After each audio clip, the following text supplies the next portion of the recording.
நல்ல விஷயங்களை மாம்பழம் கொடுத்திருக்கு. அந்த சின்னம் வந்து 6வது இடம், அதாவது இந்த வாக்கு பெட்டியில சௌமியா அன்புமணின்னு என் பேர் போட்டிருக்கோம். 6வது வரிசையில 1 2 3 4 5 6வது வரிசையில அதுல வந்து சௌமியா அன்புமணின்னு பேரு, என் புகைப்படம் போட்டோ, மாம்பழ சின்னம் இருக்கும். அது நேர் எதிர்க்க பட்டன் அமுத்துங்க. சத்தம் வரணும். சத்தம் வந்தாதான் நீங்க வாக்கு போட்டதா இருக்கும். நீங்க ஓட்டு போடுறத மாம்பழத்துக்கு போட்டீங்களா? ஏற்கனவே போட்டீங்களா? தேர்தல் அன்னைக்கு போய் போடுங்க. அன்னைக்கு மாம்பழத்துக்கு வாக்கு பதிங்க. அது எல்லாமே நம் குழந்தைகளின் வருங்காலத்திற்கான வாக்கு என்று நம்பிக்கையோடு இருக்க நானும் உங்களுக்காக பாடுபடுவேன். மாம்பழ சின்னம், வெற்றியின் சின்னம், மாம்பழ சின்னம், இளைஞர்களின் சின்னம், மாம்பழ சின்னம், பெண்களின் சின்னம், மாம்பழ சின்னம், விவசாயிகளின் சின்னம், மாம்பழ சின்னம். நன்றி.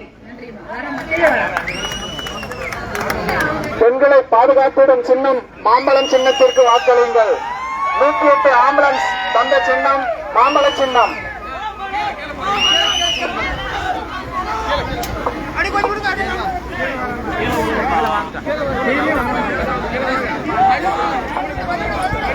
ஏரிகளுக்கு காவேரி உபரிநீர் திட்டத்தை ஏரிகளுக்கு நிறைப்படும் சின்னம் தான் மாம்பழ சின்னம். பெரியவர்களே, தாய்மார்களே, பெண்களின் பாதுகாத்திட ஏரிகளை விவசாயிகளுக்காக ஏரிகளை நிரப்பிட அனைவரும் மாம்பழம் சின்னத்திலே வாக்கு சேகரிங்கள், வாக்கு கேளுங்கள், வாக்களியுங்கள் என இது உங்களிடத்திலே வாக்கு கேட்டு வந்து கொண்டிருக்கின்றார் நமது வெற்றி வேட்பாளர் சௌமியா அன்புமணி அவர்கள். மருத்துவர் ஐயா அவர்களின் ஆசி பெற்ற வேட்பாளர்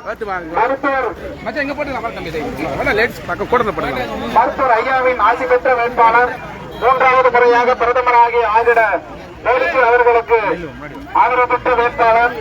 அதே போன்று ஓபிஎஸ் அண்ணன் அவர்களின் ஆசி பெற்ற வேட்பாளர், நமது டிடிவி தினகரன் அவர்களின் ஆசி பெற்ற வேட்பாளர். உங்கள் பொன்னான வாக்குகளை மாம்பழம் சின்னத்திலே வாக்களிங்கள் என இது உங்களிடத்திலே வாக்கு கேட்டு வந்து கொண்டிருக்கின்றார். நமது கொன்றப்பட்டி கிராமத்திற்கு உங்களை தேடி உங்களை நாடி வாக்கு கேட்டு வந்து கொண்டிருக்கின்றார்.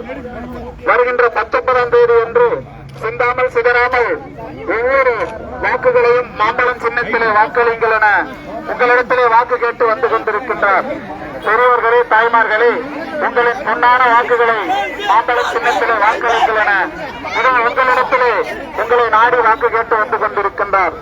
40 ஆண்டு காலத்திற்கு பிறகு நமது தர்மபுரி நாடாளுமன்ற தொகுதியில் பெண்ணாக நின்று இன்றைக்கு இந்த தொகுதி வளர்ச்சிக்காக முழு நேரமும் தன்னை அர்ப்பணித்துக் கொள்வோம் என உங்களிடத்திலே வாக்கு கேட்டு வந்து கொண்டிருக்கின்றார். பெரியவர்களே, தாய்மார்களே, உங்களுக்கான வாக்குகளை மாம்பழம் சின்னத்திலே வாக்களித்து இந்த மாவட்டத்தின் வளர்ச்சிக்காக